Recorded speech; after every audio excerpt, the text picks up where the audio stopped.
मेघ आए, जिसके कवि सर्वेश्वर दयाल सक्सेना जी है। इस कविता में बादलों के आने की तुलना उस दामाद से की गई है जो बाहर से घर आते हैं। गांव की परंपरा में जब दामाद घर आता है तो पूरे परिवार में खुशी का माहौल बन जाता है। इसी तरह जब बादल आते हैं तो पूरे वातावरण में खुशी और उत्साह भर जाता है। कवि ने इसी उल्लास को अपनी कविता में दिखाया है। तो आइए दोस्तों, हम इसे डिटेल से समझते हैं।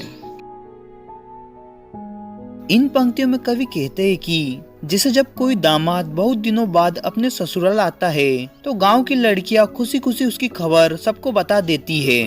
फिर गांव के लोग अपने दरवाजे और खिड़कियां खोलकर उसे देखने लगते हैं। वैसे ही जब गर्मी के बाद बारिश का मौसम आता है और काले घने बादल आकाश में छा जाते हैं तो उससे पहले तेज हवाएं चलने लगती है। ये हवाएं संकेत देती है कि बारिश आने वाली है। तेज हवाओं से घरों के दरवाजे खिड़कियां खुलने लगती है और लोग बाहर आकर आसमान की ओर देखने लगते हैं। काले बादलों को देखकर सब खुश हो जाते हैं। कवि को यह दृश्य से ऐसा लगता है जैसे शहर से आया दामाद गांव से बंद ठंड कर लौटा हो। यहाँ दामाद को बादलों से जोड़ा गया है जिससे उत्प्रेक्षा अलंकार बनता है। गली गली शब्द में पुनरुक्ति अलंकार है। जब तेज हवाएं चलती है तो पेड़ कभी नीचे झुकते हैं और कभी ऊपर उठते हैं। इन पेड़ों को देखकर ऐसा लगता है जैसे गांव के लोग शहर से आए मेहमान को उत्सुकता से देख रहे हो। तेज आंधियों से धूल उड़कर एक जगह से दूसरी जगह चली जाती है। कवि ने इस धूल की तुलना गांव की एक लड़की से की है जो मेहमान के आने की खबर जल्दी से गांव वालों को देने के लिए दौड़ रही हो। ऐसा लगता है कि जैसे वह लड़की अपना घाघरा उठाकर दौड़ रही है ताकि सभी को जल्दी खबर दे सके। इन पंक्तियों में कवि कहते हैं, तेज हवाओं में बूढ़ा पीपल का पेड़ कभी झुकता है तो कभी उठता है। पीपल को यहाँ बूढ़ा इसलिए कहा गया है क्योंकि उसकी उम्र बहुत लंबी होती है। कवि कहते हैं कि जैसे गांव में कोई मेहमान आता है तो बुजुर्ग उसका आदर और स्वागत करते हैं, वैसे ही बूढ़ा पीपल बादलों के आने पर झुककर उनका स्वागत करता है।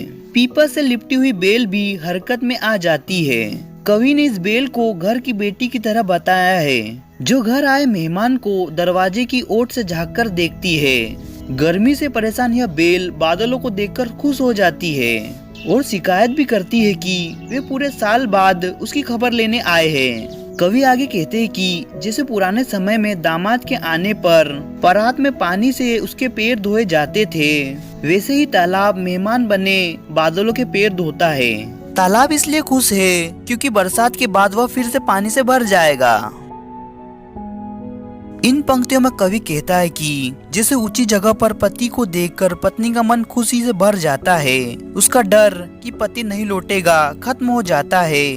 अब पति के लौटने पर वह मन ही मन माफी मांगती है और उसके मिलने से दोनों की आंखों में खुशी के आंसू आ जाते हैं। इसी तरह जब बादल यानी कि पति क्षितिज जब धरती और आसमान से मिलते हैं और बिजली चमकती है तो धरती यानी कि पत्नी बहुत खुश होती है। उसका यह डर भी खत्म हो जाता है कि बारिश नहीं होगी। बादल और बिजली के मिलने से तेज बारिश शुरू हो जाती है और धरती का आंचल पानी से भर जाता है। दोस्तों, वीडियो अच्छा लगे तो इस वीडियो को लाइक कीजिए और चैनल को सब्सक्राइब कीजिए। Thank you for watching.